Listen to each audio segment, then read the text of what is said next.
عندما تتعطل بك السيارة على الطريق، ستجد السبيل للرجوع إلى منزلك أو حتى إلى فندق قريب. لكن الوضع يختلف تماما عندما تكون في عرض البحر مستمتع برحلتك على متن سفينة سياحية فخمة ويحدث ما لم يكن بالحسبان. فعندما تتعطل سفينة أو يحدث بها حريق أو تغرق، سيكون الملاذ الوحيد لك هو الماء. هو ليس الاختيار الأمثل بالطبع، لكنه الوحيد لسوء الحظ. هذا سيكون حديثنا اليوم، حيث سنعرض لكم أغلى السفن السياحية التي واجهت كوارث حقيقية في وسط البحر. ولكن قبل أن نبدأ، لا تنسوا الإعجاب بالفيديو والاشتراك بالقناة، فدعمكم يساعدنا كثيرا، وشكرا لكم.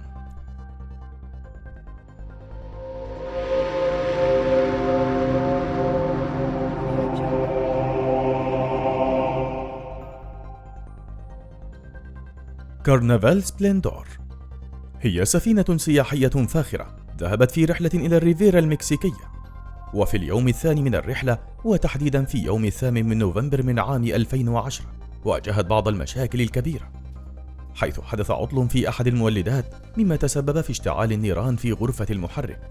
هي ليست المكان المثالي لاشتعال الحريق على الإطلاق، إذ انتشرت النيران بسرعة رهيبة ووصلت للكابلات الكهربائية. هذا بدوره تسبب في قطع الكهرباء عن السفينة بالكامل. ولكن لحسن الحظ أنه تم إخماد النيران والسيطرة على الأمر، لكن المصيبة كانت أن هناك 4500 شخص عالقين في سفينة بلا كهرباء وفي عرض البحر. لم تكن هناك وسيلة لتشغيل السفينة مرة أخرى، لذا كان لابد من سحبها إلى أقرب شاطئ إلى كاليفورنيا. أما الركاب فتم نقلهم بالمروحيات وتم تعويضهم عما حدث.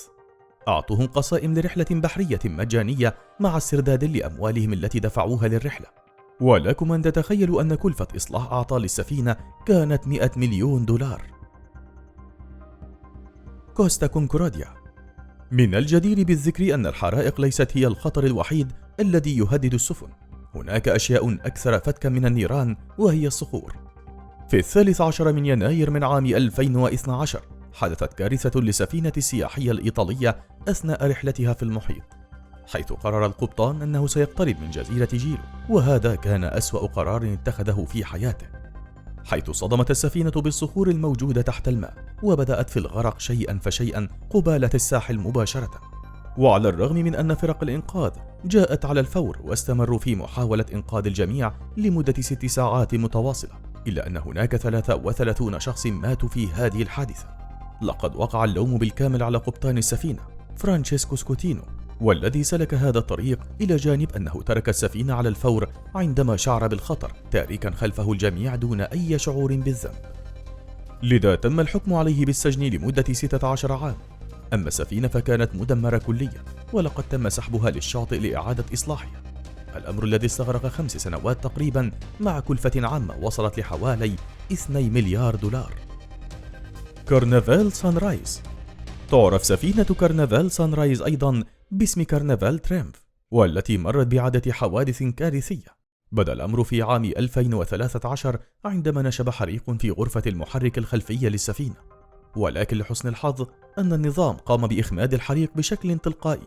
لم يكن هناك خسائر في الأرواح، ولكن ما حدث تاليا كان أسوأ بكثير، حيث بدأ الصرف الصحي يتسرب إلى سطح السفينة، والذي يضم جميع الركاب. الأمر لم يتعلق بالرائحة الكريهة فقط، ولكن بالعواقب الصحية بسبب استنشاق هذه الغازات السامة.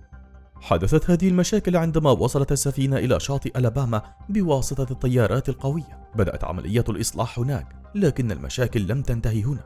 تسببت الرياح القوية في تحرير السفينة من مراسيها واصطدامها بسفينة أخرى. كانت النتيجة شارخ بطول 20 قدم في مؤخرة السفينة، وانهيار كوخ الحراسة بالكامل، وأحد الحراس فقد حياته والآخر نجا بشكل ما. كل هذه الكوارث تسببت في أضرار جسيمة للسفينة، لدرجة أن كلفة الإصلاح وصلت إلى 80 مليون دولار. MTS أوشيانوس. كانت سفينة أوشيانوس سفينة سياحية فرنسية قام بالعديد من الرحلات حتى عام 1991 حيث حدثت الكارثة. كان قائدها قبطان له تاريخ حافل مدته 30 عام في البحار، مما يعني أنه رجل مخضرم. ولكن هناك بعض الأوقات والتي تكون الظروف بها أقوى من أي خبرة. حيث من الصعب أن يقف البشر أمام قدرة الله عز وجل مهما بلغت قوته، حيث هبت عاصفة قوية وكان الأمر يزداد سوء، حيث بدأ يتسرب الماء للسفينة وسرعان ما غرقت غرفة المحرك. الغريب أنه لم يكن هناك أي إنذار لركاب السفينة، فعندما شعروا بشيء غريب صعدوا على متن السفينة واكتشفوا الأمر.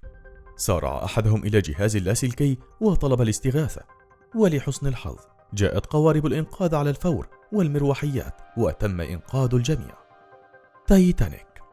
وأخيرا مع الحادثة الأشهر على مر التاريخ، إنها حادثة غرق سفينة تايتانيك السياحية التي هزت العالم أجمع، حيث كانت سفينة تايتانيك فريدة من نوعها في وقتها، حيث كانت أكبر سفينة في العالم آنذاك. لكم أن تتخيلوا أنها كانت تتطلب 600 طن من الفحم يوميا لتعمل. هذا كان يتطلب 176 شخصا لجرف هذا الفحم، إلى أن جاء اليوم الموعود وحدثت الكارثة. في يوم 15 من أبريل من عام 1912، وأثناء رحلتها في المحيط، اصطدمت تايتانيك بجبل جليدي بشكل قوي للغاية. بدأ الماء يتسرب داخل السفينة لمدة ساعتين، وبدأت تغرق السفينة بالتدريج حتى ابتلعها المحيط بالكامل. العدد الأكبر من الركاب ماتوا جميعا، إما من الغرق أو من درجة حرارة الماء المنخفضة. ومن المفارقات أنه كان هناك قارب نجاة من أجل إجراء تدريبات الطوارئ على متن السفينة في نفس اليوم، ولا أحد يدري إن كان تم التدريب بالفعل أم أنه لم يتمكن القبطان من القيام بالأمر، فربما كان نجا عدد أكبر من الركاب لو كان التدريب قد تم بالفعل. لا أحد يدري، فقد غرقت السفينة والركاب وغرق السر معهم. على كل حال، من المفترض أن هذه الحوادث تعلمنا كيفية صناعة السفن بشكل جيد، وعدم الوقوع في نفس هذه الأخطاء، وكيفية التعامل مع جميع الظروف الصعبة لتفادي حدوث أي كوارث في البحار والمحيطات بعد اليوم. وفي النهاية، نرجو أن تكونوا قد استمتعتم معنا بمشاهدة هذا الفيديو. شكرا لكم على المتابعة، ولا تنسوا الإعجاب بالفيديو والاشتراك بالقناة وتفعيل جرس الإشعارات حتى يصلكم منا كل جديد. إلى اللقاء في فيديو قادم.